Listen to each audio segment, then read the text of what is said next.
Physical strength কিন্তু এখন অনেকের কম, এবং আমরা সারাটাক্ষণ আসলে চর্চা করি না, ঘরে বসে ট্যাব বা মোবাইলে বিষয়গুলো নিয়ে থাকার কারণে কিন্তু আমাদের শরীর চর্চার বিষয়ে বা মুভমেন্টটা আসলে হচ্ছে না। এটাতে আসলে কতটুকু গুরুত্ব দেওয়া প্রয়োজন এবং কিভাবে আরো বাড়ানো যেতে পারে? আমার কথা হলো যে বলছিলাম যে আপনাকে স্পেস অথবা বিকল্প তৈরি করতে হবে। আপনি দেখেন যে আপনার গ্যাপসের মধ্যে কি আছে। আমরা বলি না যে একটা পাগলা ঘোড়াকে যদি আপনি বসে রাখতে চান তাহলে তার লাগামটা আপনার হাতে থাকতে হবে। তার মানে আমার লাগামটা আমার কাছে রেখে আমাকে অপশনগুলো দিতে হবে, না হলে আমার মন কোথা থেকে কোথায় চলে যাবে, হতাশার জায়গায় ডুবে যাবে কিনা আমরা জানি না। তার মানে হচ্ছে যে আপনি যদি ফিজিক্যাল এক্সারসাইজ না করেন, যদি সেটা মনের মধ্যে প্রভাব বিস্তার করা শুরু করে, তাহলে তো ব্রেন কেমিক্যালের একটা ব্যাপক চেঞ্জ হবে।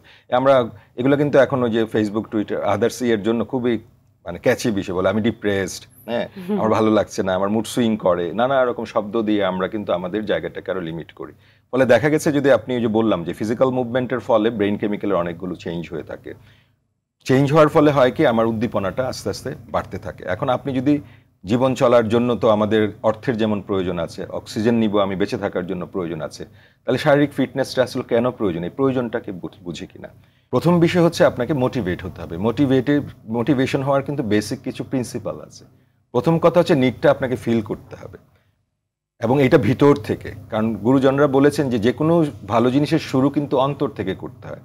আমাদের মা বাবার এসব আমরা তো অনেক বলি, কারণ ওর ভিতর থেকে তো সেই প্রণোদনাটা নাই। তাহলে মোটিভেশনের বেসিক প্রিন্সিপালের একটা হচ্ছে নিডটাকে ফিল করা। এই যে আপনি বলেছেন আমরা এখানে কথা বলছি, কেউ যদি এটা শুনে ভাবে যে না এটা আমার নিড, তাহলে এই আলোচনা থেকে হয়তোবা সে একটা বেনিফিট পাবে। আর সে যদি এটা নিডটা ফিল না করে, পৃথিবীর কেউই পারবে না। নাম্বার 2 হচ্ছে একটা গোল সেট করা, যে আমি ফিজিক্যাল এক্সারসাইজ আদার্স, এখন কেউ কিছু বললেই বলে মানে 10-12 বছরে আমাকে জিমে ভর্তি করে দাও, কিন্তু ও তো আসলে জিমে ভর্তি করার জন্য একটা বয়স তো লাগে, ওখানে গিয়ে যে চর্চাগুলো করবে।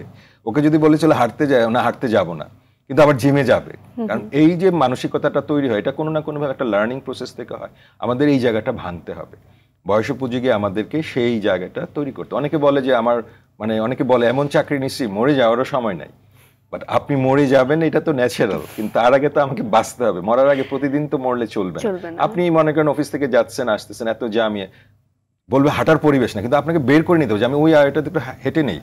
45 মিনিটের মতো যদি আপনি হাঁটার এক্সারসাইজ করেন, তাহলে যে নিডটা আপনার বডির জন্য রয়েছে ফিজিক্যাল স্ট্রেংথের জন্য, হাঁটার ফলে কিন্তু সেটা হয়ে যাবে।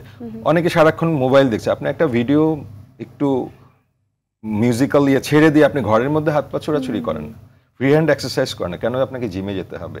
নট নেসেসারি, পারলে ভালো।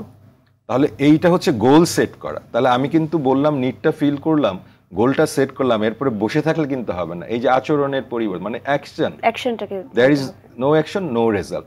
এখন আপনাকে এই অ্যাকশন ওরিয়েন্টেড বিষয়গুলো করতে হবে। যদি এই তিনটার একটা সমন্বয় করতে পারি, তাহলে বলা হয় মোটিভেশন আসে। এবং মোটিভেশনটা একটা হচ্ছে ভিতর থেকে বলছে, আরেকটা হচ্ছে সাপোর্টিভ। এখন এই যে অভিভাবকরা যদি বলে ও একটু ব্যায়াম করবে, একটু হাঁটতে যাবে, ওর পড়ার সময় নষ্ট, তাহলে ওটা দরকার নাই, তাহলে আমরা কি করছি? এটা তো অনেকে বলে যে ব্রয়লার মুরগি তৈরি করছে, আমরা বলি হাঁটতে টাতে পারে না, হাটটা গোট্টা আছে। বাট এই নেগেটিভিটি বলে কোনো চেঞ্জ হবে না। আমাকে তাকে প্রণোদনা দেওয়ার জন্য এক্সটার্নাল মোটিভেশনাল সাপোর্ট হিসেবে আমাদের অভিভাবক বা যারা আছে তাদেরকে যেমন এখানে ব্যালেন্স করতে হবে, একইভাবে যার প্রয়োজন এই নিডটা তাকে করতে, তাহলে ইন্টারনাল এবং এক্সটার্নাল মোটিভেশন ফুল সুইংয়ে কাজ করবে। করলে আমরা একটা পরিবারের কথা চিন্তা করলে সেখানে একটা পজিটিভ চেঞ্জ আসবে, ফলে সেও সেই নিডটা ফুলফিল করতে পারবে।